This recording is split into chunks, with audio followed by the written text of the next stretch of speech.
यह प्रकाश जो दिख रहा है झिलमिल दूर नहीं है, यह प्रकाश जो दिख रहा है झिलमिल दूर नहीं है, मायूसी क्यों दिखा रहे हैं आप लोग, अब मैथ सीखना कठिन नहीं है। Welcome to my YouTube channel अपना मैथ मस्ती बाय राकेश सर पर आप सभी विद्यार्थियों का स्वागत है। जैसा कि हमने प्रीवियस लेक्चर में सीखे हुए थे कि एपी का जब हम कॉमन डिफरेंस बता रहे थे तो एपी का जो कॉमन डिफरेंस आया था वह पॉजिटिव भी आया था, नेगेटिव भी आया था और जीरो भी आया था। तो वही बात को हमने नोट में लिखे हैं कि सार्व अंतर कॉमन डिफरेंस धनात्मक, ऋणात्मक या शून्य हो सकता है। मतलब किसी भी एपी का कॉमन डिफरेंस जो होगा may be positive, may be negative, may be zero, मतलब धनात्मक भी हो सकता है और ऋणात्मक भी हो सकता है और जीरो भी हो सकता है। ठीक है ना, हमने प्रीवियस क्लास में इस चीज़ को पढ़े हुए थे। ठीक है, अब देखिए एपी के लिए कुछ हम संकेत बता रहे हैं, सिंबल। एपी के लिए क्या बता रहे हैं? कुछ सिंबल। जैसे अगर हम अपने अर्थमेटिक प्रोग्रेशन में स्मॉल ए को देखेंगे तो तुरंत मन में ये मैसेज आना चाहिए, क्या है? प्रथम पद है। ए मतलब क्या समझना है? प्रथम पद, फर्स्ट टर्म। ठीक है, और डी मतलब क्या समझना है? सार्व अंतर, कॉमन डिफरेंस। डी मतलब क्या समझना है? सार्व अंतर, कॉमन डिफरेंस। एन मतलब क्या समझेंगे?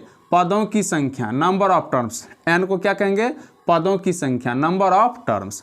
ये जो कैपिटल टी एन और small T N, capital T लिखा रहेगा, लोअर सफिक्स में क्या? स्मॉल एन लिखल रहेगा। ठीक है ना, तो कैपिटल टी एन और टी एन ये हमारा क्या कहलाएगा? एनवा पद, एनथ टर्म। एनवा पद तो बोलते ही हैं और साथ साथ इसका एक स्पेशल नेम रखा गया, क्या? General term. क्या रखा गया? General term. एल को हम लोग बोलते हैं अंतिम पद, लास्ट टर्म। क्या बोलना है? एल को अंतिम पद, लास्ट टर्म। ये जो एसन है, ये एसन हम बहुत पहले आपको बता दिए हुए हैं। एसन का मतलब होता है प्रथम एन पदों का योग, प्रथम एन पदों का योग। ये बात लिखें, प्रथम एन पदों का योग। इसका संकेत क्या हो जाएगा? S N, sum of first N terms. अब हम लोग एपी के प्रॉपर्टीज के बारे में जानेंगे। ये हमारा क्या था? एपी के लिए कुछ संकेत था, सिंबल था।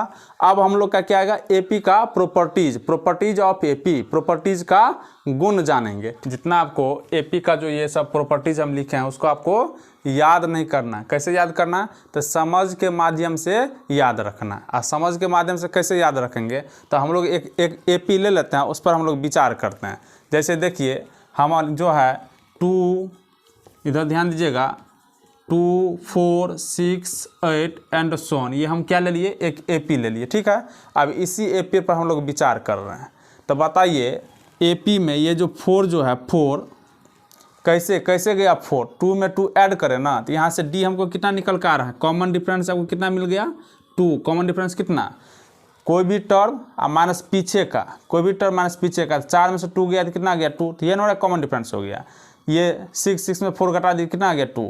मतलब आगे माइनस पीछे करने से क्या मिलता है? Common difference. आगे माइनस पीछे करने से क्या मिलता है? Common difference. तो बताइए सार्व अंतर, हम क्या पूछे हैं? सार्व अंतर। ये बात तो लिखे हैं कि कोई पद माइनस पीछे वाला पद, मतलब क्या? आगे माइनस पीछे।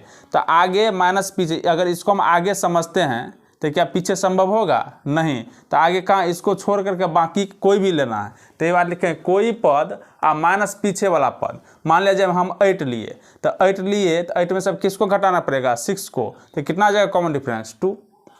तो वही बात लिखें, कॉमन डिफरेंस, सार्व अंतर, कोई पद माइनस पीछे वाला पद। ठीक है, अब देखिए कोई पद, मान लीजिए हम कोई पद ले लेते हैं, यही हम पद ले लिए 6। 6 में बताइए तो कॉमन डिफरेंस ऐड करेंगे। 6 में अगर हम कॉमन डिफरेंस को क्या करेंगे? ऐड करेंगे, तो आगे वाला टर्म मिलेगा। कॉमन डिफरेंस को क्या करेंगे? सब्सट्रैक्ट करेंगे। कॉमन डिफरेंस को क्या करेंगे? सब्सट्रैक्ट करेंगे, घटाएंगे, तो पीछे वाला टर्म मिलेगा। 6 में 2 को आप ऐड कीजिए, कितना मिलेगा? 8। आगे वाला मिला ना। 6 में 2 मतलब क्या? कॉमन डिफरेंस, सार्व अंतर को घटाइए तो क्या मिल गया? 6 में 2 जाए कितना मिल गया? 4। ये क्या मिला? पीछे वाला।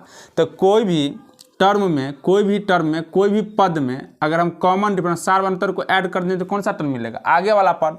तो वही बात तो लिखे हैं, कोई पद प्लस सार्व अंतर बराबर क्या? अगला पद न मिल रहा है। कोई भी पद माइनस कॉमन डिफरेंस तो कौन मिल रहा है? पीछे वाला पद मिल रहा है ना। तो ये बोले कोई पद माइनस सार्व अंतर बराबर क्या? पीछे वाला पद। तो क्या देख रहे हैं ना, समझ के माध्यम से याद हो गया हो कि याद करेंगे, याद कभी नहीं करना है। जैसे हम पूछेंगे कॉमन डिफरेंस तो आप बोलिए आगे माइनस पीछा, मतलब आगे माइनस पीछा, तो कोई भी टर्म लेना होगा तब तो पीछा डिफाइन होगा। तो वही बात है कि कोई पद माइनस पीछे वाला पद। फिर आइए, कोई पद में सार अंतर को जोड़ देंगे तो कौन मिलेगा, अगला पद।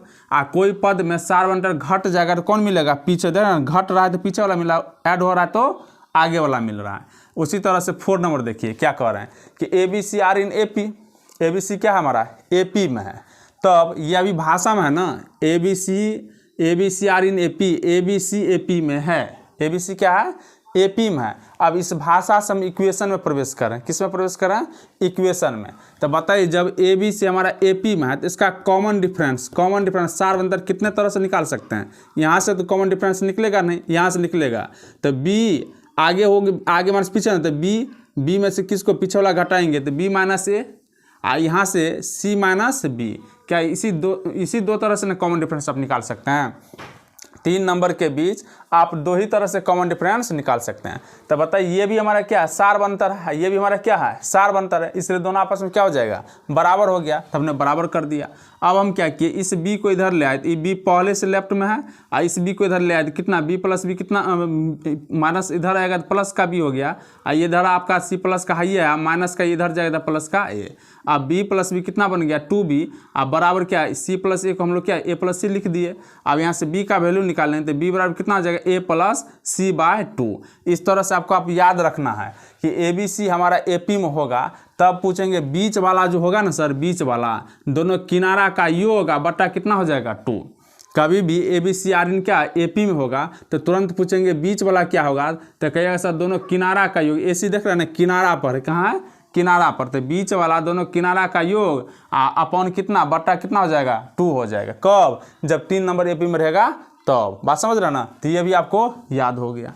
अब देखिए 5 नंबर, कोई AP का A प्रथम पद है, कोई AP है जिसका A हमारा क्या है, प्रथम पद है, ठीक है। और D क्या है, तो सार अंतर है, D हमारा सार अंतर है, कॉमन डिफरेंस है।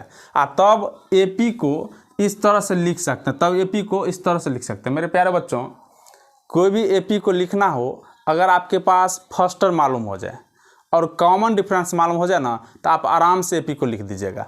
तो बताइए आपको फर्स्ट टर्म क्या कह रहा है, A है। इस सेंटेंस को, इस भाषा को हमने पढ़ा तो AP का फर्स्ट टर्म कितना मिल गया, A। कॉमन डिफरेंस कितना मिल गया, D। फर्स्ट टर्म A है, कॉमन डिफरेंस D। तो बताइए AP लिखना है तो AP कहाँ से, फर्स्ट टर्म से ही ना स्टार्ट होता है। तो हम A लिख लिए, ठीक है, क्या लिख लिए, A लिख लिए। ध्यान दीजिएगा, गौर फरमाइएगा, हम AP का क्या फर्स्ट टर्म तो गिवन है तो A लिख लिए। अब आगे न जाना है तो आगे कैसे जाएंगे, आगे जाने के लिए कॉमन डिफरेंस को ऐड करना है ना। देख रहे ना, कोई पद आप प्लस सार अंतर करते हैं तो अगला पद ना निकलता है।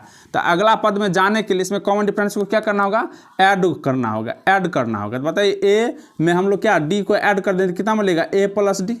फिर इसके जस्ट आगे का पद पूछें क्या, फिर पुनः इसमें क्या करना है, D ऐड करें तो A प्लस D, फिर इसमें D ऐड करें तो A plus D plus D कितना बन जाएगा, A प्लस 2D।